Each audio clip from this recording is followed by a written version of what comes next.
रूस ने ही दुनिया को सबसे पहले कोरोना वैक्सीन यानी स्पुतनिक वी बनाकर चौंका दिया था और अब एक बार फिर रूस ने पूरी दुनिया को हैरत में डाल दिया है। डोनेट कार्ड और वॉइस ऑफ स्लम जुड़कर दिल्ली और नोएडा के स्लम्स में गरीबों को फ्री ऑक्सीजन सप्लाईज प्रोवाइड करने का प्रयास कर रहे हैं। डिस्क्रिप्शन में दिए हुए लिंक पर जाकर डोनेट कार्ड पे अभी डोनेट करें। इन गरीब परिवारों का सहारा बने। उसने जानवरों के लिए दुनिया की पहली कोरोना वैक्सीन बनाने में सफलता हासिल कर ली है। इस वैक्सीन का ट्रायल कुत्तों, बिल्लियों, खरगोश, लोमड़ियों और नेवले की प्रजाति मिंस पर शुरू किया गया।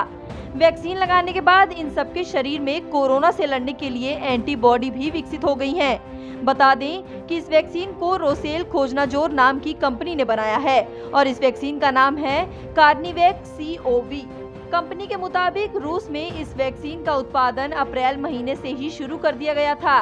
दरअसल WHO ने चिंता जताई थी कि इंसानों से पालतू और कुछ अन्य जीवों में कोरोना फैल सकता है या फिर इसके जरिए ये इंसानों में भी फैल सकता है। इसलिए कंपनी ने कहा कि कार्निवैक COV कई जानवरों की प्रजातियों को कोरोना से बचाएगी और म्यूटेशन को रोकेगी। जानवरों में संक्रमण। कुछ दिन पहले भारत में जानवरों में कोरोना के संक्रमण के कुछ मामले सामने आए थे। इस साल अप्रैल में एक सफारी पार्क में 2 शेरनियां कोविड पॉजिटिव पाई गई थीं।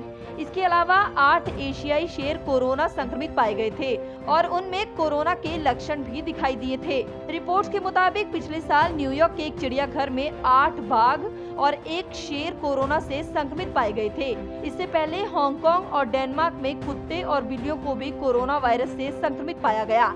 वहीं रूस में अभी तक जानवरों में कोरोना वायरस के 2 ही मामले सामने आए।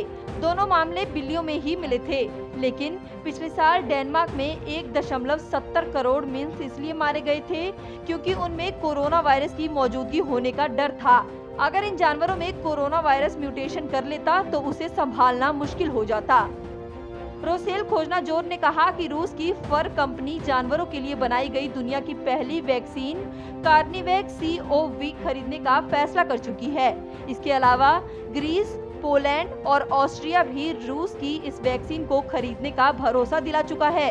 इंसानों के लिए दुनिया की पहली कोरोना वैक्सीन स्पुतनिक वी बनाने वाले गामालेया इंस्टीट्यूट के प्रमुख ने कहा कि कोरोना की अगली लहर कभी भी जानवरों को अपना शिकार बना सकती है। जानवरों में अगर कोरोना के नए वेरिएंट पैदा हुए तो उनके संक्रमण से बचने के लिए इंसानों को काफी मेहनत करनी पड़ेगी और वो बेहद खतरनाक भी हो सकता है।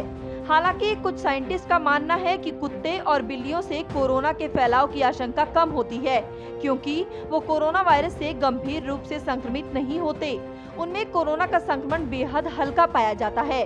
रूस में जानवरों पर क्लिनिकल ट्रायल अक्टूबर में ही शुरू कर दिया गया था।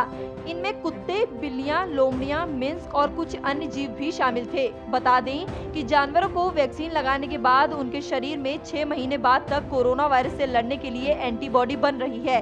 कंपनी ने दावा किया है कि कार्निवैक COV वैक्सीन लगाने के बाद इन जीवों के अंदर कोरोना वायरस का म्यूटेशन नहीं होगा, न ही इनसे किसी इंसान को घबराने की जरूरत होगी क्योंकि ये वैक्सीन इन सभी आशंकाओं को खत्म कर देती है।